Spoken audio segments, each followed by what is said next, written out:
Kirill Kaprizov signs a record-breaking deal. Does it now raise the ceiling for stars across the NHL? We'll discuss that and more on today's edition of the Locked On Leafs podcast, part of the Locked On Podcast Network. It's your team every day.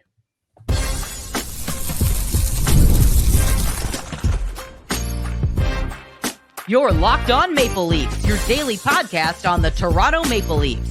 Part of the Locked On Podcast Network, your team every day.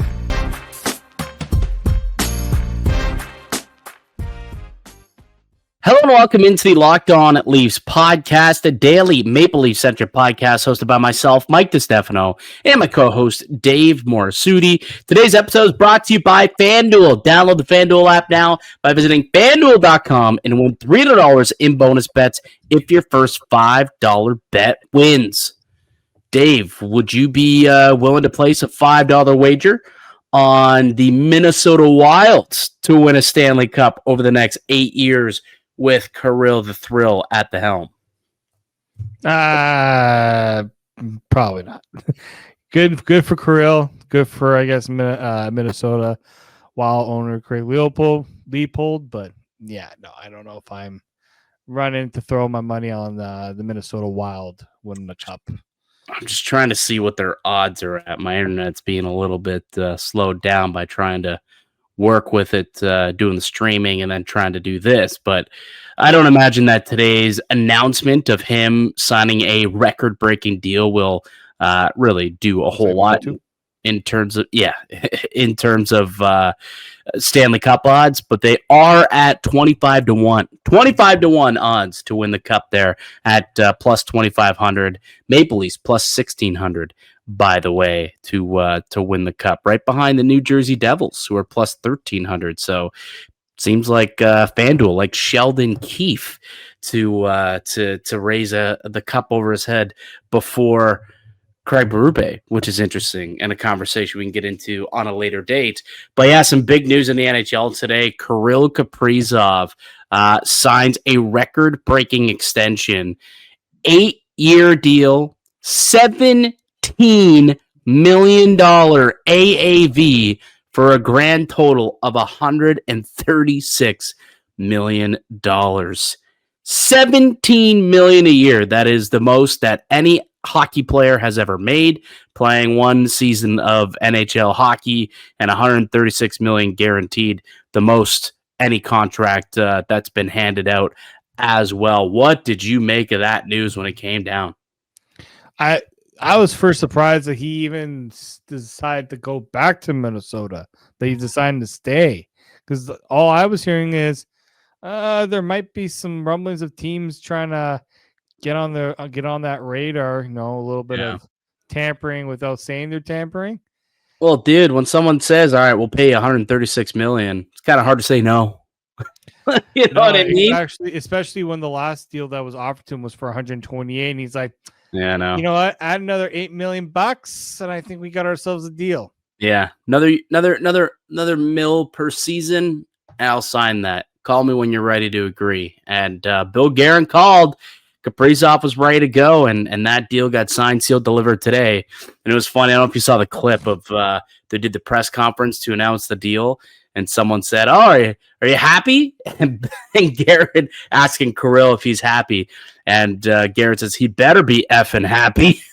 He's like, this man just grinded me for $17 million a year. It's a deal that's going to take him till he's 37 years old, which is kind of interesting. That he's going to be making $17 million all the way through till age 37. It's such a fascinating contrast because it's clearly, the highest paid player of all time, but it's just so much higher than the next guy, right? Like it's so much higher than Leon Draisaitl. It's so much higher than Nathan McKinnon and Auston Matthews, guys who have signed their deals in the last couple of years.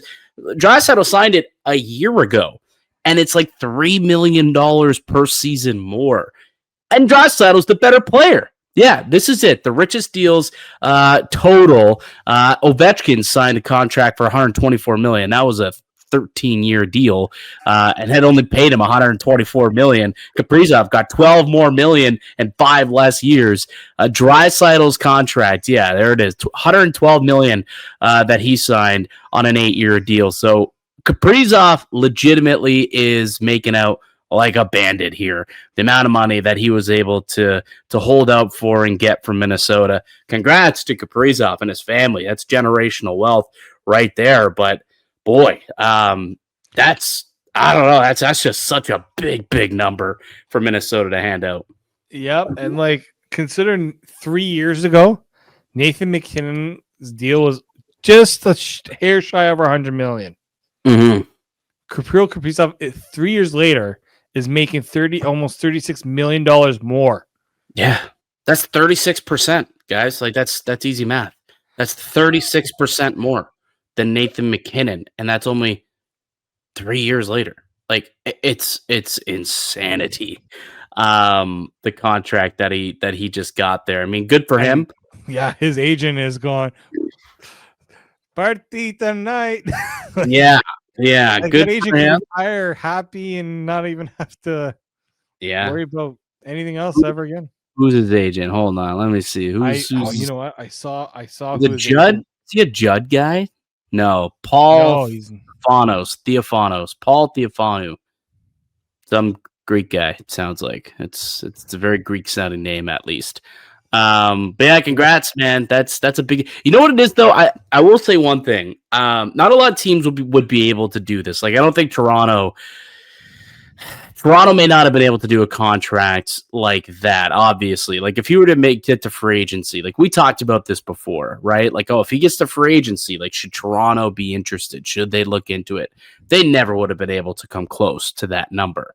Right? Like he was never going to, if that was what he was looking to get in free agency, wasn't going to be in Toronto. But he still had a lot of leverage. That's the part of the conversation I think that we need to stress, I suppose. Like, yeah, he got a lot of money, $17 million. No one's ever come close to that on a per year basis. But like, what were the Wild supposed to do? Let him walk? Like, They need him. Like they need this guy so badly. On and off the ice. Yeah, like if they let Kaprizov walk, I mean, their ticket sales would probably plummet. Realistically, like he's the franchise, right? And there's a reason why he's been nicknamed Dollar Bill Kirill. I mean, he's cashing 17 million of them dollar bills, right? You know, it's interesting. I was looking at who represents him. It's the same agent also represents Artemi Panarin, Sergei all the Russians. All the Russians have gotten some nice deals, especially Panarin and Bobrovsky. Like, this guy knows what he's doing when it comes to getting himself his client a good deal. Yeah. But here's the thing. So, like, people are saying, but, you know, he wasn't going to make that in free agency. Well, guess what? The only way he is going to free agency if he says, well, the Wild were offering me 136. What are you going to offer me to turn that down? Well, no one would have got to 136. They might have been able to get to 17 million AAV, but keep in mind, if he went to July 1st, he would only be able to sign a 6-year contract. Correct. Right? That's what the new CBA coming out this year. It's going down from free agency from 7 years to 6 years. So in order to get 136 million or even beat that, I suppose, but let's say someone wanted to just match that, that'd be a $22.6 million cap hit, which I'm pretty sure is illegal. Like, I'm pretty sure that's above the allowable limit. I don't know what the highest AAV for salary cap. I think it's a percentage of the cap. Realistically, I believe I think it's 20%. Is it 20% cap? What's the cap, Matt, next season?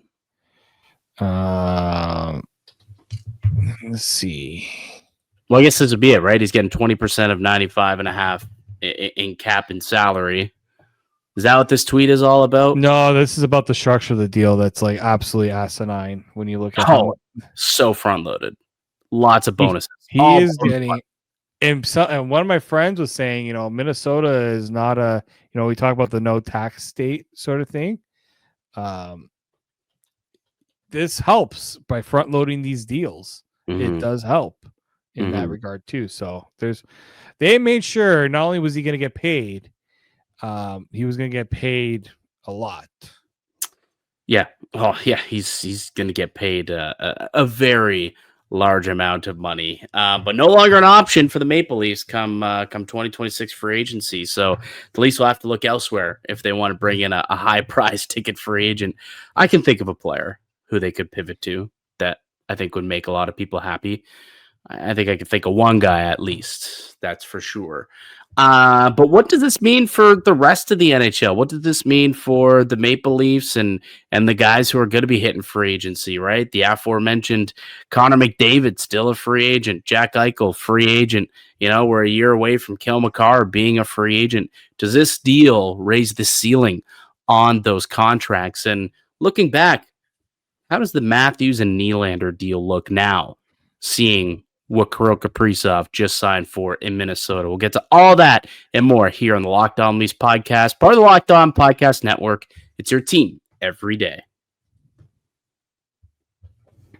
Most people can't name all their financial accounts or even what they're worth, whether it's 401ks, properties, or investments. And when you don't have the full picture, you can end up leaving money on the table. That's why there's Monarch Money. It's an all-in-one personal finance tool that brings your entire financial life together in one clean, easy-to-use interface on your laptop or your phone.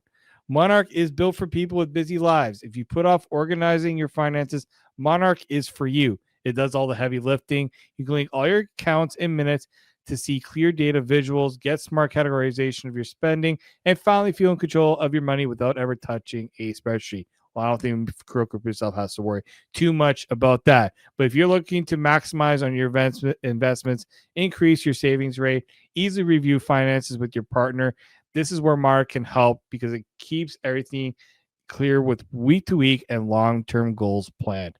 Don't let financial opportunities slip through the cracks. Use code LOCKDOWNNHL at monarchmoney.com in your browser for half off your first year. That's 50% off your first year at monarchmoney.com with code LOCKEDONNHL. The Locked On Leafs podcast continues. Mike DiStefano, Dave Morassutti with you as we are each and every weekday. You can find the Locked On Leafs podcast wherever you find a podcast each weekday, Monday through Friday. And subscribe would be greatly appreciated. And let us know down below your thoughts on the Kirill Kaprizov deal. And how does it make you think about maybe Nylander's deal at 11.5 or Matthews making 13.25? It's a heck of a lot less than Kirill Kaprizov, and I'm not sure that there's that big of a gap between those talents. So, how do we look back on those contracts now, Dave? When you look at what Kaprizov just got. Yeah. Oh, before we continue, I looked it up. Next year's cap is at 104 million. 20% of that, 20.8 million. There you go. That's if somebody wanted to give him the 20%, that's what it would have cost. Yeah. And like, look, most. Yeah. Imagine going up. I want that. Yeah. Give me that. Well, okay. Before we get into the Leafs thing, actually, just since we're talking about, crazy contracts. Well, what does McDavid ask for now? Like, there's fans are like, oh, no. You know what I mean? Like, what does McDavid ask for now? Like, if Kaprizov's getting 17 a year, he ain't going less than that. I'll tell you. It'd be real tough for him to do it. Like, it'd be an honorable thing for him to do from like a team building perspective. But the NHLPA would be furious, I would imagine, if he took anything less than 17 a year at this point. Well, remember when McDavid signed that deal, and when he signed for 12.5 all those years ago, and apparently there was a deal for like he would have had over 13. Yeah, and then he took a haircut. Took a haircut. I'll give you 5 to 600,000. That was a report. Yeah, I don't really think we ever got. He was never going to admit it, but it's just like if I'm the NHLPA, and the guy who should be earning the biggest meal ticket of any player in the league comes out and he says, "Yeah, I don't need to make that much." There are going to be some unhappy people because And Ellie Freeman brought this up. I remember him saying on 32 Thoughts podcast that players are not only competitive on the ice, but salary wise, they're competitive too, because it says something about your status in the league. Remember when we were talking yesterday about Auston Matthews' ranking? Yeah. Kirill Kaprizov, who's now the highest paid NHL player starting next year, was ranked 12th. Yeah. And he's going to get $17 million a year. So if Connor McDavid goes, he's like, yeah, 17.5 will be fine. Like, no, like Connor has to, like, I wonder if Connor was waiting for this. Like, I wonder. 1,000%. Yeah, I wonder if he Which also is not a good thing if we're saying that now. Well, if he asked for 17.5 here in Toronto, you taking it? If he says I'm there, but you got to beat Kirill, get me 17.5 times 6, you sign that deal? For Connor McDavid, you do it. Connor McDavid, yeah. Like, the Leafs have been putting themselves in a position to have the cap space. Well, let's see what their cap situation's like in Toronto next year. Continue. I'm just gonna look that up. They got Matthews signed, Nylander signed, Nyes, Tavares, Domi.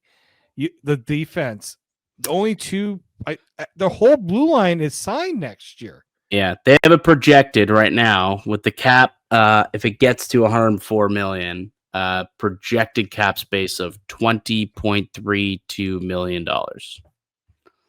So Goalies are locked up. 6 of the 7 defensemen, I think, are signed for next year. You find a way to get out from David Camp's money. You could. That's another 2.5 that'll pop up, 2.4 that you could pop up and maybe put that money. Michelli's the only guy, I guess, you got to re-sign. At least they could afford it. It'll make things tight, but they could afford to give him 7. They can afford it and still add a player or two if he were to sign in that 17, 18 million range. And he's not looking to get 8. Well, he won't get 8 years if he goes to free agency. He'd be 6. But even then, people are saying he might not even go for the full max term. Mm-hmm. It could be a short-term deal. You could, try 2-3 years and then, sign for. Like, the guy's already made $100 million. I don't think he needs to worry about, Yeah. I would say percentage of the cap wise, if he signs for, I think Kirill Kaprizov's percentage of the cap was 16.35. Let's say he says, well, I want 16.5 or 17%. You sign 17% on a 2-3 year deal, and then you do that again 3 years from now when it's $120 million. Man, you're setting yourself up. Right, you are setting yourself up at that point if you're McDavid. But I still think that even if it does get up into that stratosphere, still attainable for the Toronto Maple Leafs. I'm just saying, still attainable at that number now. And I do think that this now does set a new ceiling. Like, that was the original kind of conversation that I wanted to have. Was like, does this raise the ceiling for NHL stars? Like, for a while, it was down in the 13. Like, Leon made 14 last year? Is that what his contract was? And that was the highest paid player in the NHL at 14. It's now 17. Like, that went up $3 million. Like, you look before the platforms, like, they were just beating each other, right? Like, McKinnon's was whatever it was, 12 something. And then Matthews came in and he was like 13.25. And then Draisaitl came in and it was 14. And then we expected, McDavid to come in at like 15, 16. Instead, Kaprizov comes in at 17. Now it's like, oof, that might put McDavid at to like 17.5, 18 million maybe. Like that might be the number that now McDavid can ask for. And it'll be interesting if the Maple Leafs are willing to get into that business. That's for sure. I think Edmonton would sign. It's not a matter of money with the Oilers. It's a matter of him wanting to be there. And does he think they can win? He's made that very clear. I'm just looking at the Oilers cap and they got money next year. They got about $42 million in cap space, but guess what they don't have? The majority of the roster is free agents. Yeah, fill it. Wow, they have 3 defensemen. 3 defensemen signed. Those goalies will be addition by subtraction, possibly. Yeah, well, yeah, but they also got to find goalies. There aren't many goalies. The Right. Leafs took the best one off the market going into next year. Yeah, I think Markstrom's a free agent, isn't he? Is Markstrom a free agent? He is, but Philip Gustafson and Markstrom maybe. But anyway, like, we talked about why it's feasible. Like, the Oilers have a lot of stuff they got to get done. Like, as much as Connor McDavid is priority number one, he is not the only priority. They got like Henrique is a free agent. I said majority of their defense core. I look at there's so much they got to do. Yeah. I wonder though, like a guy like Jack Eichel though, who's also a free agent, who's probably waiting around on this deal. Like, what's that look like then? Like, if you're an opposing GM, like obviously Eichel, you could make the argument just as comparable, maybe even a little better if you think about position, being a centerman. Maybe even he's a little more valuable than a Kirill Kaprizov. Like, does he come in at 17-1? Is he match at 17? Or, can you stomach it if you're another team being like, man, is Eichel really worth $3 million more than Draisaitl? And they also got Marner at $12 million a year, so that's gonna be paying him $5 million. Eichel $5 million more. Yeah, it's like, man, it's real interesting. I guarantee you, GMs and owners around the league are pissed. Hate Bill Guerin right now. Hate Bill Guerin for giving this contract out to Kirill Kaprizov. But players, they love it, man. They are loving this. I do wonder, though, because we saw something like this happen in the NFL. I almost look at it maybe as like a Deshaun Watson contract where he got totally different situation, obviously, but he got all the guaranteed money, right? He was the only quarterback to get, a fully guaranteed deal. He got like $300 million guaranteed. And everyone thought, okay, that sets a precedent. Now players have a precedence to get fully guaranteed money. But the owners were like, no, that's an anomaly. That was just dumb GMing by the people in Cleveland. We're not doing that. No one's going to do that. And we really haven't seen those types of contract structures come to light in the NFL. The GMs were like, no, like we're not using that as a comparison. That's just an anomaly. I wonder if maybe GMs and owners across the NHL will almost look at this deal as the same way, where it's like, that's an anomaly. That's not a comparable. It's an anomaly. And maybe Eichel and, all these other stars who are coming up, McDavid. McDavid, I think, is the only one who's like, you can't make that argument with.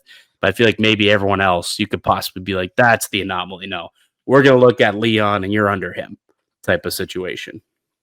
Yeah, no, and even like we'll bring a Leaf scope into this. Like when we talked about what Matthews got and then, what followed, right? Mm-hmm. We talked so much about Tavares got 11. You had to pay Matthews more. Mm-hmm. Now it's kind of a different story now because Matthews, he's the franchise guy. Mm-hmm. He's getting paid the most. Everyone has to fall in behind him, right? Yeah. That's what teams. We talk so much about teams using their internal cap, right? We hear, this is what we go with. Well, Kaprizov just threw a grenade and all that. He says, really? Yeah, no, that's not happening. Well, I guess it depends on who the player is and what the situation. Like, I think every team and player will be like different. Like, who are you referring to when you say that? Like, well, you look at when all those players sign and Nylander's like, "Where's my meal ticket?" And they're like, "Sorry, like we can't pay you what we're gonna pay Auston, what we're gonna pay Mitch, right? And John, you're gonna have to be the one that falls behind, right?" Then you fast forward this time around, right? When we talked about Marner, like people were talking about whether Marner should get the same as what Matthews got, but the Leafs established the pecking order when they signed Matthews first, and then with Nylander, it's like, okay, you're gonna get paid, but you're still coming in. Like Matthews got his deal, you're coming in less than that.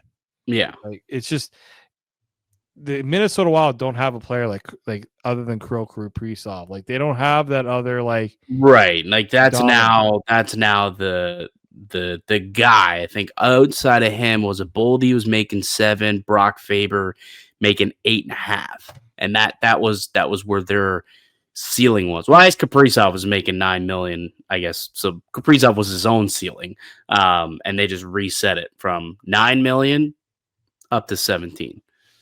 And the good thing about that, though, when you look at Minnesota, like they've got their core locked in. Like Boldy's locked in long term. Eriksson Ek has like 4 more years on his contract. Rossi has 3 more years on his contract.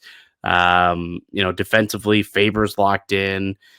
They've got a couple of young players, I guess, Zeev Boom and Juracek they've got to get signed, but most of their core is locked in.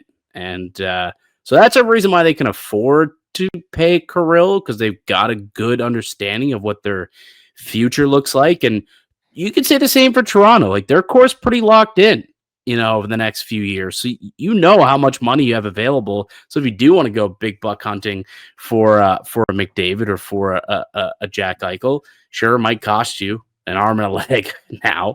But you have that, financial certainty of what your cap looks like next year and the year after that, where you can make that contract and not be worried about, we got to get Nye signed though. Got to save money for him, or, got to save money for this guy. They've pretty much got all their big boys dealt with, so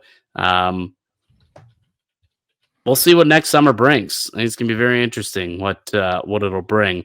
I did want to kind of look on the Matthews and Nylander's contracts, though, and now see kind of how they're aging in comparison with this one. So let's take a quick break. We'll come back. We'll get into that conversation. That's next in the Locked On Leafs podcast, part of the Locked On Podcast Network. It's your team every day. Today's episode is brought to you by FanDuel. The NHL season is here, and FanDuel has an offer you don't want to miss right now. New customers can bet just $5 and get $300 in bonus bets if you win. That's right. Pick a bet, put down $5. If it hits, you'll unlock $300 in bonus bets to use across the app. You can use it in many ways, whether it's a single game prop, parlays. You can try some live betting, futures. However, it does make watching hockey even more exciting when you got a little bit of something riding on the action. Whether you're a casual fan or you love diving into stats, FanDuel makes the game day experience that much better. So what you waiting for? Visit FanDuel.com, download the FanDuel app today, and get started. Welcome back into the Locked On Leafs podcast. Mike DiStefano, Dave Morassutti with you, as we are each and every weekday, Monday through Friday, across the globe, or I don't know what you would call it, I guess, the global podcast sphere. I don't know. Wherever you get a podcast, you can find it, and also up on YouTube. So Kirill Kaprizov, 8 years, $17 million AAV. It's $136 million in total. When you look back on, what Auston Matthews got and William Nylander, Matthews, 4 years, $13.25 million annually. Nylander, 8 years, 11.5 AAV. Does this contract make you think any differently about those two deals at all? Yeah, it does, because you're always comparing and contrasting to what others get. The Nylander one's still a bit high, right? We knew that when he signed it too. The Leafs were kind of in that position where they weren't able to make that move, I guess, before, to try to trade him before they got to that point. It's a little higher, but at the same time, it's like, it's not that much when you look at all the other players around, right?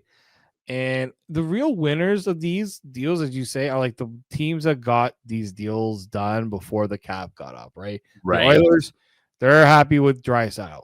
If I'm a Leafs fan, yeah, you wish Auston Matthews had signed longer, because you would have loved that $13.25 million cap hit for more than just the next 3 seasons, right? Well, yeah, because now 2 years from now, it's probably going to be more than Kaprizov, I would imagine. Yeah. Right? In 3 years from now, he'll be 31. Yeah. 31.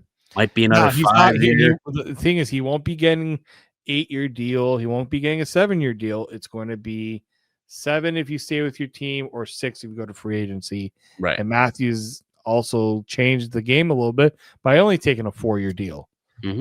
Right?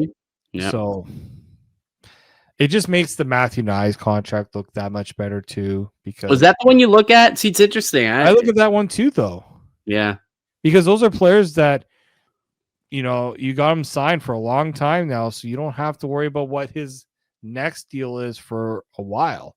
yeah. Right? Like if they would have bridged him, right? Like if they didn't, exactly. because obviously Nyes is pushing for a higher AAV, and like they could have maybe bridged him at 3 years, $6 million a year. Instead, they said, "All right, we'll give you term, or if you give us term, we'll give you that extra and get you up to 7.75." But now he's locked in, right? And now you got him at 7.75 all the way through his prime, as opposed to having to re-up in 3 years when he's 25 years old. And now all of a sudden, the percentage of cap that he'll be owed, this guy's probably would be worth, I don't know, over 10 million, I would imagine 3 years from now. Like, this is going to look back. You're going to look back on this deal. If this is kind of the new norm where like stars are all making in this realm where it's like, okay, this is the new NHL, with the money going up, any top line player is going to start making, a $10+ million upwards of 15, 16, 17 million. This is going to look like a bargain, an absolute bargain. You're right. But I think even Nylander's contract at 11.5 is going to look like a bargain. Like, is Nylander that far off from Kaprizov? Like, obviously Kaprizov's the better player. There's no doubt about it. He is the far more skilled player than Nylander. But is there he plays a different role? But is it a $6 million difference in those two? I don't know if there's a $6 million difference there. Like 2 years ago, Nylander had 98 points, almost at 100. He had 84, but he also had 45 goals. The one thing Nylander has, and this is the one thing I don't think people are talking about enough about Kaprizov, Nylander's been able to stay healthy. Yeah. He plays all 82 games. Yeah. Kaprizov has struggled to stay healthy. And that's what makes this deal. Like, he played 41 games last year. The year before that, 75. The year before that, 67. The year before that, 81. He's only played 80 or more games once. And people like, he's 28. It's not like he's a younger player either, because remember, he arrived later from Russia. So like I do wonder if that was something that was brought up, talked about when they were with this deal, but it's also, now you're going to put that investment, and hopefully Kaprizov is going to put the investment in staying healthy, because they're paying him way too much money for him not to be playing. Yeah. I mean, I'm sure Wild fans could probably point to Matthews and have the same conversation when they made him the highest paid player in NHL history. But you're not wrong either. If you're looking at them in a vacuum, that's also has to be a big concern for Wild fans, and the Minnesota Wild better hope that guy's on the ice for more than half the season, which is what he was on the ice for last year. Now, 25 goals, 56 points in half a season. It's not bad, right? That's on pace for 50 goals, 112 points. That's a great season. That is a terrific season. That would put him second behind Draisaitl in total goals. So, and probably would have put him in the MVP race realistically last season. So, hey, Kaprizov's a great player. I'm not sure if that contract is worth it in terms of, when you compare it to others, is all I'm saying. Like, I'll take Nylander at 11.5 over paying Kirill at 17. I'll take Matthews at 13.25 over having to pay Kirill 17. I'll take Nyes to bring up Nyes. I'll take him at 7.75 instead of paying an extra nearly $10 million extra for Kirill Kaprizov. So, yeah, it's a wild deal, man. It's a wild deal, and it kind of makes you feel good about where the Maple Leafs are at with their contracts, with their core being locked up, the numbers, the tickets that they're at. He's done a really good job. He's done a real solid job since getting here, getting some things in order, locking up the core long term, getting guys like Tavares to buy in, take a little bit of a haircut so that there's money to go out and get the Joshuas, the Michellis of the world, right? Get some depth. Make sure you left a little bit on the table so you could get Stolarz at a good ticket and, be able to pay 2 goalies over $3.5 million. It just makes sense. It makes a lot of sense. So the Leafs should be happy with where they're at contractually, at least for the next couple of years. They're not going to have to make big decisions. Well, maybe McDavid next summer. I guess the McDavid conversation could potentially happen. But the guys who are there, I think that they got to be pretty happy that they're locked in for a couple of seasons, and they should be loaded and ready to compete here moving forward. Yeah, it's crazy to think what one deal, what one contract just throws everything into perspective, right? Well, could or couldn't. Like, it could or couldn't, though. That's the funny part. I'll be curious to see what McDavid's and what Eichel's deals look like. What that Makar contract looks like next year when he becomes a free agent. I think Marty Nakash is a free agent too, if I'm not mistaken. Like, does this bump him up in terms of what he could be worth if a guy like Kaprizov's worth $17 million? So I think maybe we'll learn exactly the fallout of this deal when we see one of those star players sign next, and how close are they to 17. If they're not close, then I think we have to look at that and be like, yep, that was just an anomaly. Good for him, good for his agent. It's unfortunate Minnesota was in a situation where they just had to do it and bend the knee. But, other teams, GMs, and owners might not be willing to do that. And we'll see. We'll see what happens when it comes to that. I don't think the Oilers have a choice, though. They got to pay. McDavid has to make. It's the only guy who I can confidently say will have to make more than Kaprizov. The other guys, probably not. All right, that'll do it for us here today on the podcast. I'd like to thank you all for listening and supporting the show. You can subscribe to the Locked On Leafs podcast on all platforms and receive daily Leafs content. Follow myself on Twitter at Mickey_Canuck. Follow Dave at _Morassutti, and follow the show as well at Locked On Leafs. We'll be back with another episode for you guys tomorrow. Until then, keep it locked right here on Locked On Leafs.